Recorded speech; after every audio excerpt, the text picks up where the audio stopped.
بسم اللہ والصلاة والسلام علی رسول اللہ وعلی آلہ واصحابہ اجمعین۔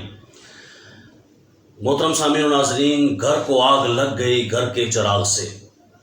آج ہم ملک پاکستان میں جس انداز سے جی رہے ہیں، یہ انداز ہی بکھرا ہے، انداز ہی نرالا ہے، پہلے کبھی بھی اس طرح دیکھنے میں نہیں آیا۔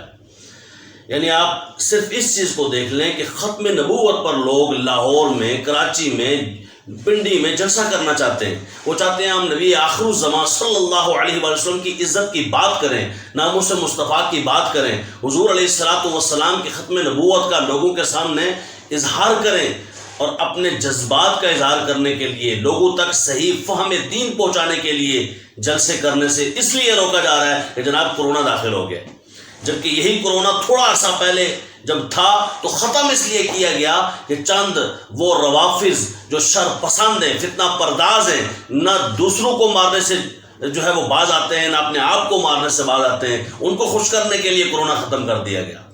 انا للہ و انا الیہ راجعون۔ کتنی افسوسناک بات ہے کہ وہ لوگ جو چند مٹھی بھر لوگ، وہ لوگ کہ جنہوں نے فتنہ پھیلایا ہوا ہے اور جنہوں نے صحابہ کرام علیہم الرضوان کے خلاف تبرع بازیوں کے لیے مجلسیں منعقد کی ہوئی ہیں، ان کے لیے تو کورونا ختم کیا جا رہا ہے۔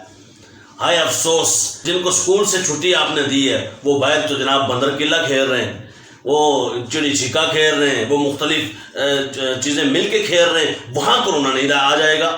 سبزی منڈی میں کورونا نہیں آئے گا، وہ فلم و ڈراموں کے لیے جہاں جمع ہوں گے سینما ہال میں وہاں کورونا نہیں آئے گا، جہاں وہ ہاسپٹل میں بیٹھے ہوتے ہیں مل کے وہاں نہیں آئے گا، ہوٹل کے اندر بیٹھے ہوتے ہیں وہاں نہیں آئے گا، باہر آ جائے گا، یہاں آ جائے گا، مسجد میں آ جائے گا۔ انا للہ و انا الیہ راجعون۔ جہاں پر ختم نبوت کی بات ہوگی اس جلسے میں تو کورونا آ جائے گا، پر جہاں کرکٹ کھیلا جائے گا وہاں جو ہے وہ کورونا نہیں آئے گا۔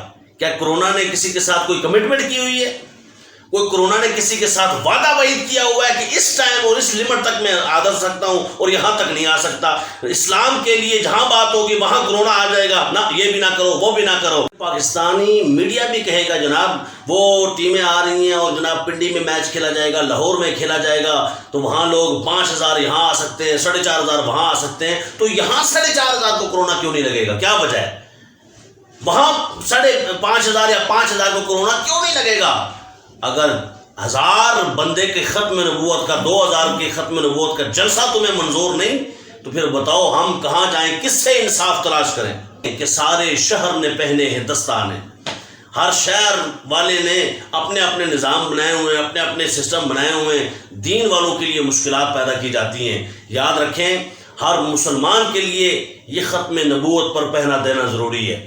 یہ ختم نبوت کا تحفظ کرنا فقط مولویوں کی ذمہ داری نہیں ہے، یہ آپ کی بھی ذمہ داری ہے۔ جو لوگ کورونا کے بہانے بنا کر ان لوگوں کو جو دین کے خلاف باتیں کرتے ہیں، صحابہ کے خلاف بکواس کرتے ہیں، ان کو جو اجازت دیتے ہیں، اور ہمیں شریف سمجھ کے کہ یہ جو اہل سنت کے لوگ ہیں، یہ جو ختم نبوت کے داعی ہیں، یہ لوگ جو ہے وہ چونکہ شریف ہیں بولیں گے نہیں، 80% ہیں تو کیا ہوا، مگر بولتے جو نہیں ہیں تو بس ٹھیک ہے جو مرضی کرتے جائیں، نہ اس طرح نہیں چلے گا۔ عالم اسلام میں جہاں کہیں بھی مسلمان بستے ہیں وہ جب یہ چیزیں دیکھتے ہیں تو ان کے دل دکھتے ہیں، ان کی بددعاؤں سے بھی ڈرنا چاہیے، اور ڈرنا چاہیے کہ کہیں ایسا نہ ہو ان کے ہاتھ ہوں ہمارا گریبان ہو۔ اللہ کریم ہم سب کو ختم نبوت پر پہرا دینے کی توفیق عطا فرمائے۔